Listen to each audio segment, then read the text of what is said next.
Olá, muito bem-vindos. Muito obrigado pelo convite.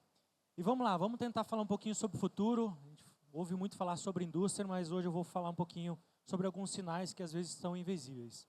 Bom, para quem não me conhece, eu sou o Roger, sou empreendedor já há muitos anos, sou autor de alguns livros e também a minha página principal é o LinkedIn, depois vocês podem me achar lá, onde eu compartilho vários assuntos e temas falando sobre inovação, tecnologia e o futuro. Bom, iniciando aqui, eu sempre começo a falar sobre a nossa mudança de mentalidade, principalmente sobre a questão do século XX e século XXI. Então, o século XX ele foi muito focado na indústria, na industrial centric, mas nós estamos no século XXI, e o século XXI é focado no ser humano. Então, essa é uma das primeiras mudanças que a gente precisa entender no contexto de inovação. Segundo ponto interessante é a primeira vez na história que nós temos 5 gerações ao mesmo tempo, e 4 gerações dentro das empresas. Então, isso por si só é um grande desafio. Cada geração aqui tem algo a nos ensinar. Nós temos uma geração que nasceu antes da internet, uma geração que nasceu depois da internet, e nós temos uma geração que nasceu na era digital. Então, nós somos, na verdade, nesse momento, a geração da transição. É nós que estamos interpretando esses sinais do futuro e tentando entender e desvendar o futuro junto com o modelo mental ainda que nós temos do século XX, certo? Avançando, o que nós temos aqui? Quando nós falamos de educação, a educação do século XX, como é que funcionava? A educação, tudo aquilo que a gente aprendia nos dava uma vantagem competitiva durante muito tempo, cerca de 10, 15 anos. E isso é século XX. Século XXI, o que acontece com a educação? Tudo aquilo que a gente aprende se torna obsoleto muito rápido. E por isso que a gente tem que estar buscando conhecimento novo o tempo inteiro, repondo conhecimento.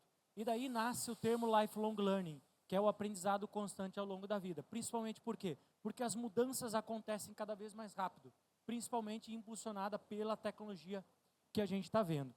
O próprio Satya Nadella fala que, nesse momento, inclusive de contexto de IA, é importante que a gente não sabe tudo, mas a gente busque saber sobre várias coisas.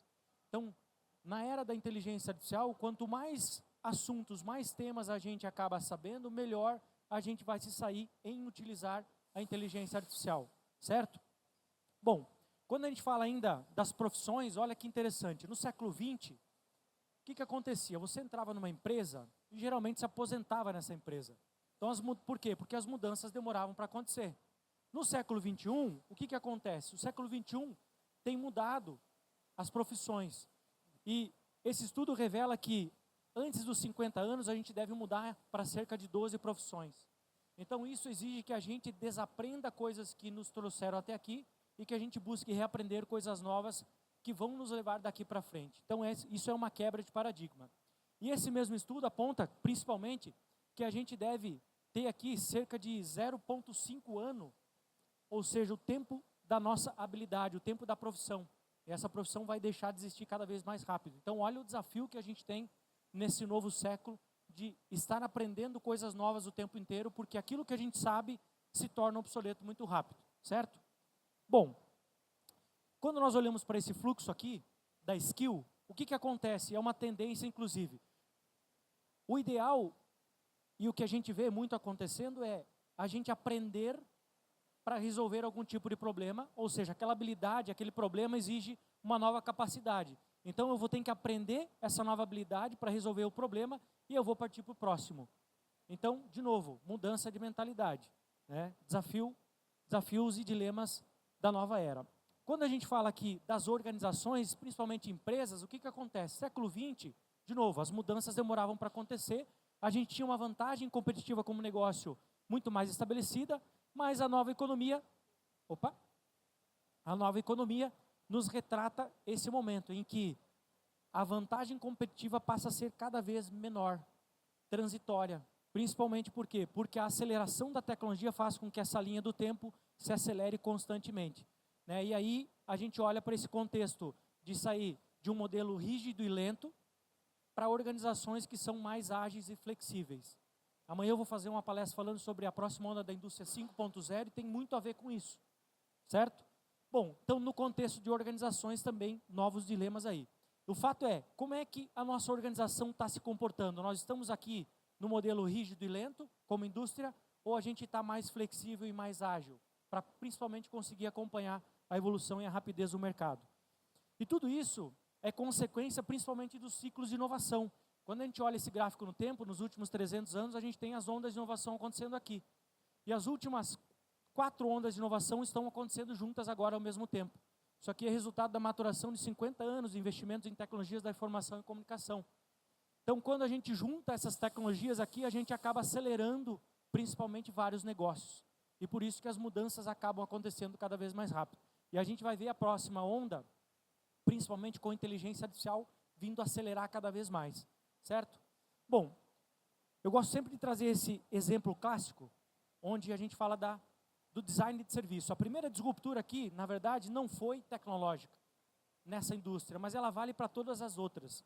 A primeira disrupção foi em design de serviço. Alguém olhou para o modelo de serviço que estava estabelecido e, poxa, vamos melhorar esse serviço. A segunda, na verdade, sim, foi tecnológica, onde você usa a tecnologia para criar exponencialidade. E o que acontece nesse contexto aqui? Agora a gente passa a ver uma terceira disrupção que está em andamento. Então aqui, ao mesmo tempo, nós estamos olhando para um tipo de indústria, certo? Que está sendo disruptada num curto espaço de tempo. E isso se aplica a vários setores que a gente está acompanhando na economia. Então por isso que a gente tem que estar buscando interpretar os sinais do futuro e o que isso pode impactar naquele modelo de negócio que eu tenho atualmente, certo? Avançando. Esse é o modelo que a gente usava para pensar a inovação no século passado.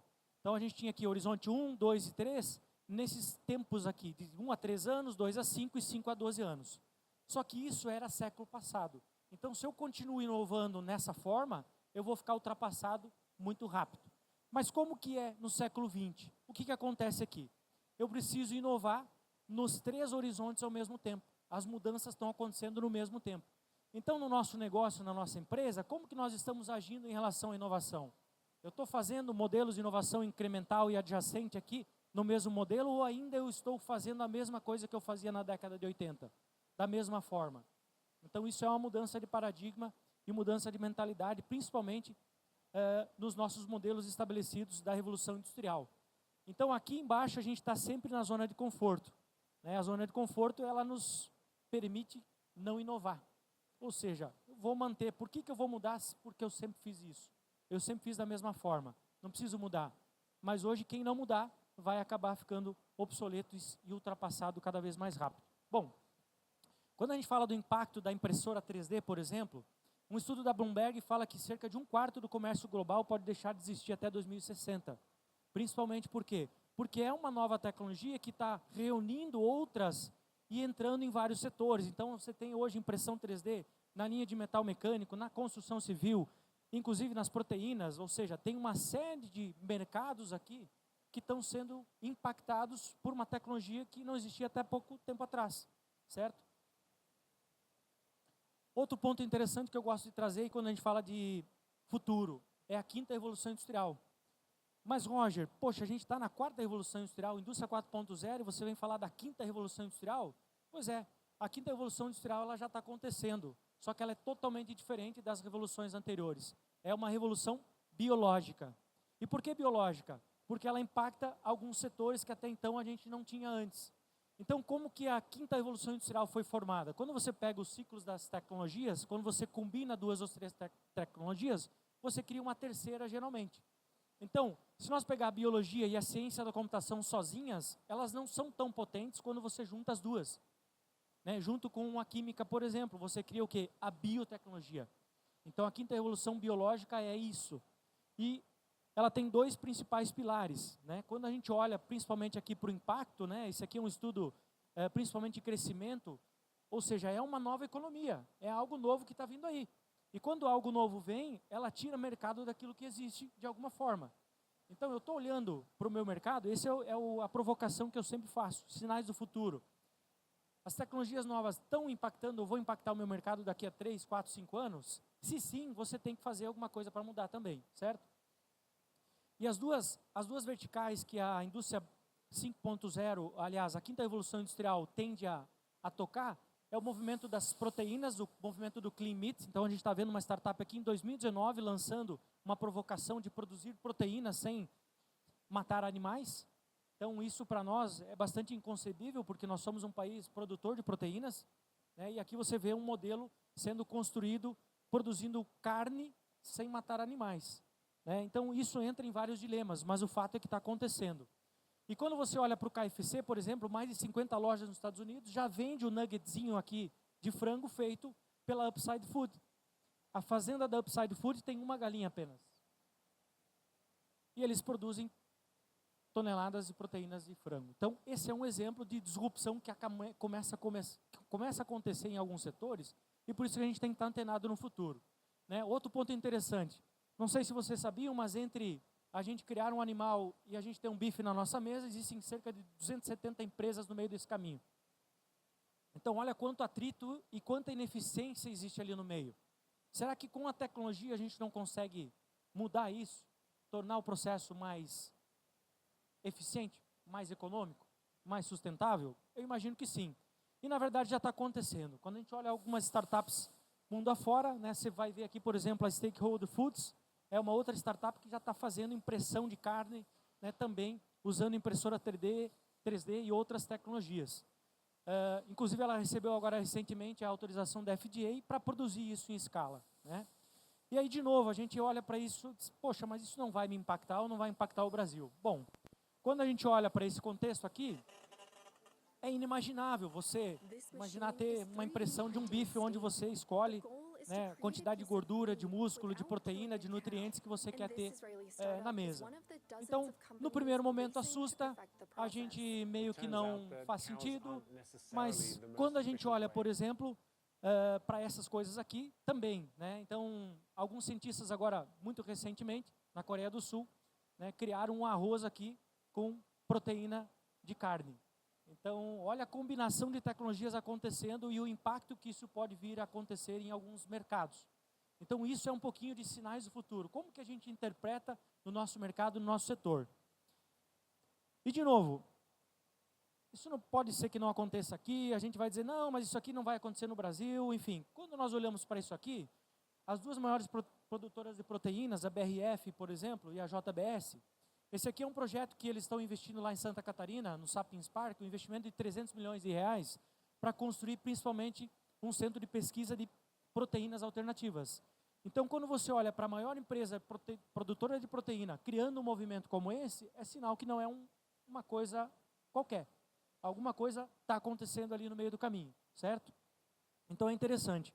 A JBS, inclusive, em 2019, já comprou uma empresa na Europa que já produz toneladas de proteínas, certo? Sem matar e abater animais. Então, são sinais do futuro que a gente tem que estar ligado. E quando a gente olha para esse ecossistema, já existe todo um modelo montado de fornecedores e matérias-primas, ou seja, já está acontecendo. Não é ficção científica, não é algo que vai acontecer daqui a 10, 15 anos. Já está acontecendo exatamente nesse momento. E a outra vertical da quinta revolução industrial, ela é a extensão da vida. Então, quando a gente olha para esse landscape aqui, são empresas, startups, centros de inovação voltado para a extensão da vida, que pesquisa principalmente as novas terapias. Então, se a gente pegar esses 4 exemplos de terapias dessas empresas aqui, elas nos dão cerca de 30 anos a mais de vida, principalmente com saúde. Por quê? Porque a gente vai falar de trabalhar com a predição, antes de você ter um problema de saúde. Costumo dizer que hoje a gente não paga um plano de saúde, a gente paga um plano de doença. Por quê? Porque a gente só usa o nosso plano de saúde quando você realmente fica doente. Mas por que eu não posso tratar ou fazer algum tipo de prevenção, né? Usar preditiva, baseado em dados? Assim como a indústria, né, implementa a manutenção preditiva, que é baseado em dados, como que a nossa saúde é? Então, tem todo um ecossistema já acontecendo também voltado para isso. Bem interessante. Esse exemplo aqui, por exemplo, da Nestlé, criando um serviço de assinatura de comida no Japão, principalmente para as pessoas mais idosas. Por quê? O Japão é um dos países que tem a população mais idosa, e baseado no exame do DNA, eles foram lá e criaram, por exemplo, junto com a Genesis Healthcare, um pacote de assinatura de comida em que, baseado no seu DNA, com base nas proteínas que você precisa, nutrientes, ela vai lá e prepara semanalmente um conjunto de comidas e alimentos contendo aquelas nutrientes e proteínas.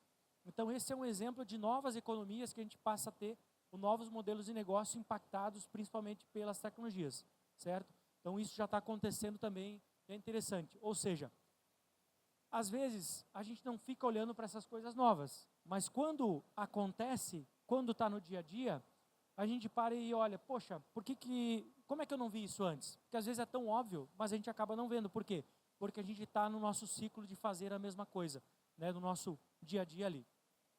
Avançando aqui, agora recentemente no SXSW, esse estudo lançado é o seguinte, então pensa que quando a gente fica mais idoso, a gente tende a usar uma dentadura, né, porque o nosso dente caiu, enfim. E esses cientistas aqui, o que eles estão fazendo? Eles estão pegando um dente humano e criando esse dente dentro de um porco. Ou seja, estão crescendo dentes humanos dentro de porcos, para que em breve você não precise mais usar uma dentadura.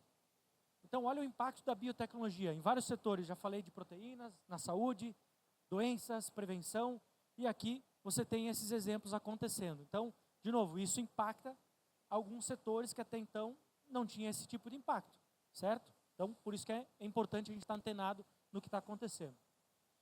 Outro caso interessante, quando a gente olha para a computação normal, chips, por exemplo, essa startup coreana, ela criou um chip com neurônio de rato vivo. Ou seja, um chip geralmente ele tem silício. Eles tiraram um neurônio de rato, colocaram dentro desse chip e programaram esse chip para sentir cheiro. Então ele sente basicamente 3 tipos de cheiro que ele está programado. Um é detectar se você manipulou TNT nos últimos 30 dias. TNT é material de bomba, então isso já está sendo usado em alguns aeroportos e dentro de aeronaves. Outra programação que é o cheiro de câncer. Então ele sente cheiro se você tem câncer ou não, ou pode vir a desenvolver. E o outro é o cheiro de plantação, ou seja, no agronegócio. Então qual que é a melhor época para você fazer a colheita daquele certo produto? Esse é um exemplo, vou rodar um videozinho e depois eu comunico sobre o outro. Logic, arithmetic, Se tiver um pouquinho de volume, pode aumentar, por favor. inputs. A neuron has everything built into it. It combines sensor, control, memory storage, and information coding technologies in a node tinier than the width of a human hair. Now, for the first time, we can hijack the most advanced nanotechnology ever built by nature. We can program and teach this carbon-based computer just like existing systems. A conical core, a wetware chip with biological neurons. The core houses 128 active neurons, more than 50,000 hidden and 640 active electrodes. And it's smaller than an iPhone. Our first applications use neurons to smell and taste with a smelling power better than a dog's nose. We can now reimagine airport security. For example, how about a walk from your car to an aircraft in a major airport without stopping for security? Not once. Roadside bombs detected from several kilometers away. Cancer from simply smelling the skin years before it manifests. Bees know the best fruit before the farmer does. Now so do we, with nature's deepest secrets in hand. Bom, esse lançamento é de 2021. Nós estamos em 2025. O que aconteceu agora nas últimas semanas também? O lançamento desse computador, na verdade, que usa neurônio humano. É o primeiro computador que está usando o neurônio humano para fazer processamento. Por que isso surgiu? Principalmente por quê? Porque agora com a IA, a gente está vendo o consumo enorme de computação tradicional e o consumo de energia. E esse modelo de computação aqui, que a gente fala de neurônio, usando o neurônio humano, ele é muito mais potente e consome muito menos energia. Então a gente vai ver uma mudança computacional também acontecendo em processamento de dados. E aí o que aconteceu também, agora muito recente, essa outra startup lançando uma nuvem onde você pode já fazer processamento de dados usando computação com o neurônio humano. Bem interessante. Isso aqui são lançamentos que foram anunciados agora na CES, aliás, no SXSW há um mês atrás. Então são novidades realmente. Mas de novo, neurocomputação. Olha quando você combina tecnologias, o quanto você impacta outros setores que até então você não imaginava, certo? Avançando aqui, eu gosto sempre de trazer esse paradoxo entre passado, presente e futuro. 2020 a gente teve aqui o desktop first, né? 2010 a gente teve o mobile first, onde você não restava apenas ter um site, mas ele precisava ser responsivo e estar no mobile. Só que daqui para frente a gente tem que ter uma mentalidade de AI first. Eu estou pensando AI antes no meu negócio. Uma das tendências, principalmente da IA, é você fazer ou implementar a IA com que ela converse antes com o seu cliente. Ou seja, o primeiro contato do seu cliente com qualquer negócio vai ser com uma IA, de alguma forma. Onde ela vai capturar informações, você vai usar esses dados e em cima disso você vai aplicar hiperpersonalização, né, o conhecimento pervasivo, que é da sigla HACK, né? Hiperpersonalização, automatização de tudo, o aumento da experiência humana e o pervasive knowledge. Porque baseado nisso você consegue manter esse ciclo contínuo aqui de estratégia do negócio. Então esse é um exemplo do que a gente vai ver daqui para frente. Gosto de trazer esse slide principalmente sobre o impacto das ondas de inovação, conforme eu mostrei lá no início. Então quando a gente olha para a quinta onda de inovação, comparado com as 4 ondas anteriores, esse aqui é um aumento de PIB de que cada onda acrescentou no PIB global. Quando nós olhamos agora o impacto da próxima onda, que é a quinta onda de revolução, com o empilhamento das novas tecnologias, computação quântica, impressão 3D, inteligência artificial e assim por diante, nós estamos falando de quase 18% no PIB global. Isso dá quase 20 trilhões. Então, se eu não estiver usando essas tecnologias novas, eu estou ainda na economia do século passado. Então, eu preciso aprender sobre essas novas tecnologias e passar a usar, passar a experimentar dentro do meu negócio, ou seja, fazer essa inserção no nosso dia a dia. Aqui só para dar um contexto, não é novidade nenhuma, mas a inteligência artificial não é algo novo. Nós estamos falando que demorou 72 anos para que a inteligência artificial ela fosse democratizada. A partir do momento em que você democratizou a inteligência artificial, com um simples prompt, qualquer pessoa, e é a primeira vez na história que uma tecnologia conversa com todas as pessoas, com toda a faixa de idade. Porque através de um prompt você consegue conversar com um poder computacional que antes só estava restrito a nerds e engenheiros da computação, certo? E isso, de novo, impacta aqui os nossos negócios de uma forma que a gente vai ver, a gente não viu nada ainda, vai ver daqui para frente, numa velocidade muito rápida. Tanto que quando a gente olha para os países, né, a gente está falando aqui de uma corrida pela hegemonia, Estados Unidos e China principalmente, né, com patentes aqui, a China está muito na frente, porém os Estados Unidos tem muito mais startups de IA do que a China. Então a gente vai ver uma corrida muito grande acontecendo. O fato é que a inteligência artificial já faz melhor que nós humanos, texto, codificação, imagem, vídeo, certo? E o que vai ficar para nós humanos? Vai ficar o trabalho criativo. Aquilo que usa a nossa criatividade. Porque tudo que ficar no meio do caminho vai ser automatizado de alguma forma, certo? E de novo, a gente vai olhar também e olhar para um contexto de geração de agentes, ou seja, a era dos Trust Agents. A gente confia mais nos agentes, ou a gente vai passar a confiar mais nos agentes do que em marcas. Exemplo, quem aqui usa o Waze? Quem aqui confronta o Waze? Muitas vezes a gente quebra, muitas vezes a gente se ferra, né? Então o que acontece? O Waze é um Trust Agent. A gente confia mais nele do que no nosso próprio contexto, às vezes. Então esse é um exemplo do que a gente vai ver daqui para frente. Aqui eu vou trazer alguns pontos interessantes. Esse é um videozinho do Google, é um vídeo antigo, não é um vídeo novo. Mas ele retrata um pouquinho só para a gente tangibilizar como que vai ser essa economia. E depois eu vou trazer alguns outros exemplos. So what you're going to hear is the Google Assistant actually calling a real salon to schedule the appointment for you. Let's listen. So how can I help you? Hi, I'm calling to book a woman's haircut for a client. I'm looking for something on May 3rd. Sure, give me 1 second. Sure, what time are you looking for around? At 12 p.m. We do not have a 12 p.m. available. The closest we have to that is a 1:15. Do you have anything between 10 a.m. and 12 p.m.? Depending on what service she would like. What service is she looking for? Just a woman's haircut for now. Okay, we have at 10 o'clock. 10 a.m. is fine. Okay, what's her first name? The first name is Lisa. Okay, perfect. So I will see Lisa at 10 o'clock on May 3rd. Okay, great. Thanks. Great. Have a great day. Bye.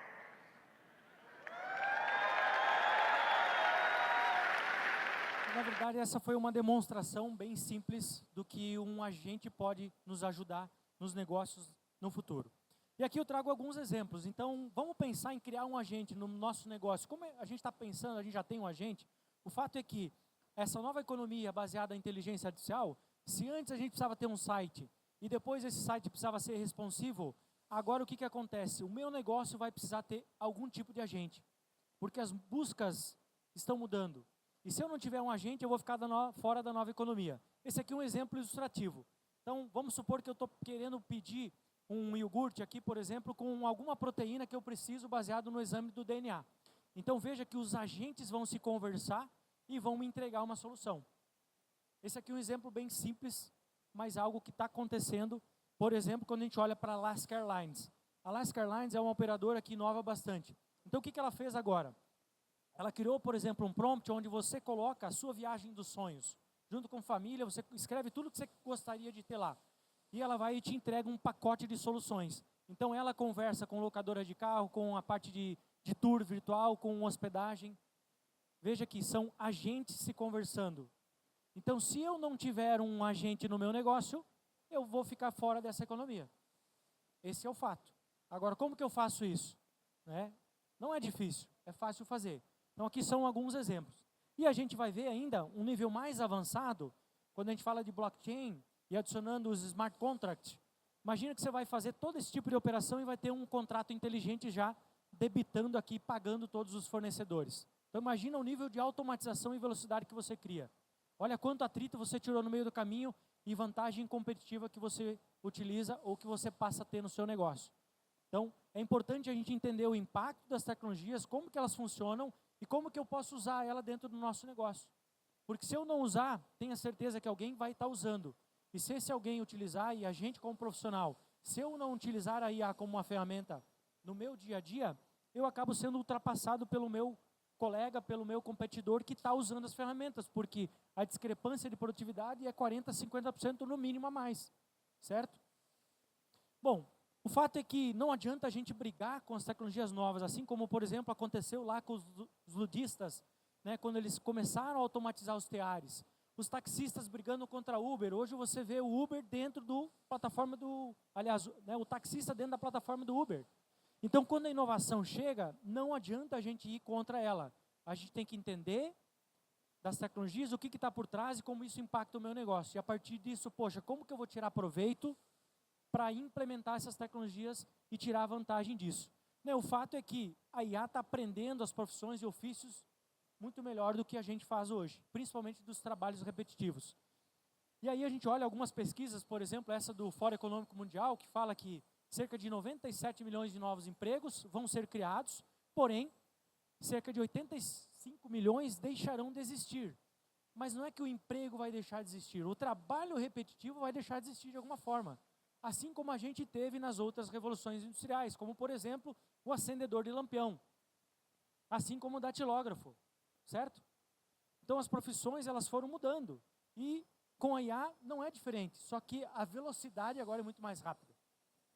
Então, se eu não estiver atento, olha quanto lançamento de modelos novos de IA surgiu em 2025, nos primeiros 2 meses. O lançamento do DeepSeek, por exemplo, num dia, o estrago que ele fez, de baixar $1 trilhão de valor de mercado de algumas empresas. Então, olha o impacto das tecnologias, às vezes, no negócio muito rápido, certo? E cerca de 40% das novas profissões devem se modificar até 2030. Então, tem coisa que vai vir que a gente não sabe ainda. Mas é por isso que é importante a gente estar antenado nos sinais do futuro, certo? Exemplo, esse estudo da Oxford chamado Proof Robot, ou seja, trabalhos à prova de robô, mostra um pouquinho das profissões, ou seja, cerca de 47% das profissões, principalmente dos trabalhos repetitivos, devem ser substituídos por humanoides. E a gente olha, por exemplo, esse estudo, eu fui lá e baixei, são 720 tipos de trabalho que mostram qual que é o percentual que essa atividade tem de ser automatizada ou substituída por um robô. Então, aí eu peguei a última lá, um terapeuta, por exemplo, tem 0% de risco de ser substituído por um robô. Mas tem muitas outras ali que vão ser substituídas de forma muito rápida, certo? E quando a gente olha, por exemplo, o desenvolvimento das tecnologias, dos humanoides, aqui a gente está vendo uma aceleração muito rápida. Veja a programação que está sendo feita nos humanoides e o tipo de atividade que esses caras estão fazendo. Quando a gente olha para a indústria, por exemplo, aqui, a BMW já está usando, a Zeekr, por exemplo, a Xiaomi, ou seja, essas novas indústrias estão utilizando os humanoides para substituir pessoas e muito. Não é nem substituir pessoas. Existe um estudo muito recente principalmente nos Estados Unidos, e aqui no Brasil eu fiz uma pesquisa também, de que a gente já tem um estoque negativo de mão de obra para trabalhar na indústria de manufatura. Então o fato é, como que eu vou substituir, ou como que eu vou continuar produzindo se eu não tenho mão de obra? Então por isso que a gente está vendo uma escalada muito grande de vários fabricantes globais investindo pesadamente em humanoides. E a próxima corrida está em você fazer as programações dos movimentos. Né? Por mais que a gente já tenha uma evolução em que, uma tecnologia da NVIDIA que ela lançou, em que ela programa um robô, ela ensina um robô 45 anos de trabalho em 32 horas, simplesmente assistindo um vídeo acelerado. Então agora as tecnologias estão permitindo e possibilitando que a gente consiga colocar as tecnologias, principalmente os robôs, se tornando mais em conta. Porque antes era muito caro você ter um humanoide. Mas a gente vai ver, quando essa adoção começar a acontecer numa escala maior, a gente vai estar trabalhando. E a quinta onda da indústria 5.0 é muito isso. Um dos pilares é o cobot, é nós trabalharmos com o robô, de alguma forma, um trabalho colaborativo, certo? Bom, eu na verdade fico muito otimista, tem muita gente que fala assim, poxa, agora os robôs, a inteligência artificial vai destruir os empregos, a gente não vai ter o que fazer. Na verdade eu estou muito animado porque é o seguinte, esse super ciclo tecnológico, quando a gente junta inteligência artificial, robótica com a biotecnologia, a gente vai dar um salto quântico, principalmente de produtividade. Tem um estudo que não trouxe nessa palestra, mas eu uso em algumas, que é sobre dos dias úteis que a gente tem no ano, 253 dias úteis, cerca de 13% do tempo a gente gasta procurando documento. Isso dá cerca de 33 dias. Os outros 37% do tempo a gente está ali em tempo de reunião. Então, quando você junta esse time, nós estamos falando que a gente usa 50% do nosso tempo apenas produzindo. O restante é em produção, é improdutivo. Nos últimos 3, 4 anos eu empreendi uma startup voltada para a indústria, então eu sempre participava da Expomaf como expositor. Esse ano eu não estou mais, porque eu vendi a minha parte e saí. E quando a gente olha para a nossa indústria, a gente olha para a ineficiência de produtividade, é muito alta. Mas aí a gente tem, mas por que a gente é muito improdutivo, muito ineficiente? A gente olha o índice de produtividade, o OEE principalmente, nós estamos falando de 31%, 35%. Então significa que 70% ou 65% do tempo a gente não está produzindo, a gente é ineficiente. E como é que a gente vai competir com uma Ásia, por exemplo, uma China da vida, a Europa, que tem um nível de hiperautomação elevado? Não tem como competir. Então, ou a gente coloca e implementa a tecnologia no nosso dia a dia operacional, ou a gente não vai conseguir competir com quem está fazendo. A gente já está vendo o impacto principalmente das automobilísticas, né? Enfim, e aí você vai olhar como que esses caras produzem carro. Hiperautomação. Poucas pessoas ali no chão de fábrica, mais pessoas ali na parte do backstage, olhando para dados e engenharia e melhorando o processo. Mas todo o trabalho repetitivo no chão de fábrica, dentro da indústria, está sendo feito por máquinas, robôs, automação, sensoriamento, certo? E agora, principalmente com inteligência artificial, processando todos esses dados e trazendo muito mais eficiência ainda, além do que já era. E aí, para a gente ir para os nossos finalmente, que falta aqui cerca de 6 minutos, eu trago algumas reflexões que eu sempre gosto de trazer, para a gente se preparar para esse futuro. A primeira delas é a mudança de mentalidade. A gente precisa mudar o nosso pensamento de incremental para exponencial. O incremental tem a ver principalmente com alguns pontos aqui, que a gente tem mais ou menos gravado na nossa mente, que são as crenças. Então, poxa, como é que eu passo de definição de metas para metas ambiciosas? Seguir um plano ou seguir uma visão? Pô, quem segue uma visão, quem segue uma missão, um propósito, né? E se a gente olha essas novas companhias, Tesla, a própria SpaceX, enfim, esses caras têm uma missão, uma visão muito maior. Por isso que eles são mais ambiciosos. Eles atraem mais pessoas que estão engajadas nessa causa. Enquanto que aqui no nosso incremental a gente tenta minimizar risco, aqui a gente tenta maximizar o aprendizado. Muitas vezes a gente vai fazer um tipo de investimento de projeto, principalmente indústria 4.0, e a primeira coisa que o financeiro olha é para ROI. Pô, mas esse projeto vai ter ROI? E eu sempre costumava falar e sempre costumo dizer, olha para o ROL, que é o Return of Learning, ou seja, o retorno sobre o aprendizado daquilo ali. O retorno financeiro vai vir de alguma forma. Porque não tem como não ter retorno financeiro se a gente está automatizando algo que é analógico. A eficiência vai vir de alguma forma. Só que a gente sempre bota o ROI antes do aprendizado. Então a gente tem que mudar essas mentalidades aqui. Em vez de padronização, que era na indústria 4.0, a gente vai ter muita personalização daqui para frente. A indústria 5.0 fala em personalização em massa. Como é que eu personalizo em massa? Como é que eu construo um item, um lote de uma peça só, de algum tipo de produto? Se eu não tiver um nível de automatização elevado, eu não consigo produzir de forma efetiva e que faça sentido. Outro ponto interessante, a centralização na tomada de decisão. Preciso capacitar mais pessoas para tomar decisão na ponta, porque esse modelo aqui demanda muito tempo, e quem demora para tomar decisão já está ultrapassado, já está lento. E a expansão da autoridade para expandir a influência, ou seja, a influência no chão de fábrica, na tomada de decisão, na velocidade para fazer as coisas acontecerem de forma mais rápida. Então, isso são mudanças de paradigmas, mudanças de crenças que a gente tem. E 3 habilidades, eu podia trazer inúmeras outras, né? O próprio Fórum Econômico Mundial traz cerca de 25 habilidades do profissional do futuro. Mas eu costumo trazer principalmente essas 3 aqui. Pensamento lateral, coragem e vigilância. Então, o que é o pensamento lateral? O pensamento lateral, ou lateral thinking, tem a ver principalmente com esse modelo mental que a gente foi acostumado. O nosso modelo de ensino, a gente aprendeu a decorar, porque quem era bom para decorar era bom para a linha de produção. A gente não podia questionar o status quo. Só que a nova economia exige que a gente questione, que a gente pensa, por que eu não posso ir do ponto A para o ponto B dessa forma aqui? Quem disse que eu não posso ir? Então, o pensamento lateral tem a ver com questionar aquilo que está estabelecido. Poxa, mas a gente sempre fez assim. Pois é. Albert Einstein já falava que era insano a gente querer ter um resultado diferente, fazendo o quê? A mesma coisa. Então, a gente tem que questionar aquilo que está pré-estabelecido. Segundo, coragem. Coragem para mudar.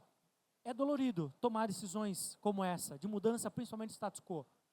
A gente fica muito apegado àquilo que a gente conhece, que a gente demorou 3, 4 anos na faculdade. E aí eu costumo dizer o seguinte, quanto tempo demora para fazer uma faculdade? Cerca de 4, 5 anos, 3, tecnólogo 2, certo? Mas vamos manter o 4 anos aqui. O que aconteceu com o Uber quanto que ele entrou em São Paulo? Em cerca de 3 anos, o mercado do Uber em São Paulo se tornou o maior mercado do Uber no mundo. Então eu faço um paralelo fazendo o seguinte, se eu estivesse fazendo uma faculdade para ser motorista de táxi, eu nem teria acabado o meu curso e a profissão teria deixado de existir, de taxista. Essa é só uma analogia, certo? Então, ou seja, eu estou fazendo um curso que demora 4 anos, mas, no meio desse tempo, essa profissão deixou de existir. E isso está acontecendo em vários setores. Então, a gente precisa estar antenado e ter coragem para tomar essas decisões. Porque muita gente vai chamar a gente de maluco. Poxa, mas você vai parar de estudar, você não vai fazer isso, você está maluco fazer tal coisa? Cara, toma coragem e vai para cima, né? E o terceiro é vigilante sobre o futuro. E quando a gente pensa em criar o futuro, não é transformar o passado no presente. A gente tem que exercitar a nossa mente e baseado nisso que eu trouxe, olha quanta coisa num curto espaço de tempo a gente olhou que muitos de vocês eu imagino que não tinham visto ainda. Mas olha o impacto que isso tem, ou quando você junta 2 ou 3 tecnologias. Eu falo isso no meu livro que eu publiquei lá em 2020, falando sobre transformação digital disruptiva, e o subtítulo era Criando um Novo Mindset. A transformação digital, a inteligência artificial e todas essas tecnologias não têm a ver com a tecnologia em si. A tecnologia, ela deve ser meio sempre, e não um fim em si mesma. Então é importante a gente ter isso em mente. Então criar o futuro é pensar fora da caixa, não é nem pensar, é quebrar a caixa, break the box. Se você está numa empresa, que a empresa valoriza quem pensa fora da caixa, significa que a empresa é uma caixa, e a empresa que for uma caixa, ela é lenta e ela não vai sobreviver da mesma forma nessa nova economia. Então a gente tem que quebrar os modelos pré-estabelecidos, e para isso, a gente vai ter coragem para fazer. Porque a gente está entrando numa zona que a gente desconhece. Então a gente vai ter que aprender rápido, testar, errou, ajusta, ciclo PDCA, melhoria contínua e segue em frente. E a gente tem visto que quem tem tomado essas decisões, quem tem enfrentado essas mudanças tem se saído bem, tem sido recompensado por isso. E para finalizar, eu gosto de trazer essa frase que a inovação começa principalmente na forma como a gente enxerga o mundo. Então, como que eu enxergo o meu mundo? o meu ambiente, o meu trabalho, a minha sociedade, como que eu enxergo? Porque é através do ambiente que a gente com certeza vai conseguir fazer as mudanças. Se você está num ambiente que você quer sair fora daquele modelo, mas o pessoal fica te chamando, você não vai conseguir sair dali, né? E para finalizar o meu tempo, era isso que eu tinha para trazer sobre sinais de futuro. Espero que tenha provocado um pouquinho de medo, mas uma provocação positiva para a gente sair da cadeira, né, e às vezes contemplar esse novo que está vindo aí. Muito obrigado.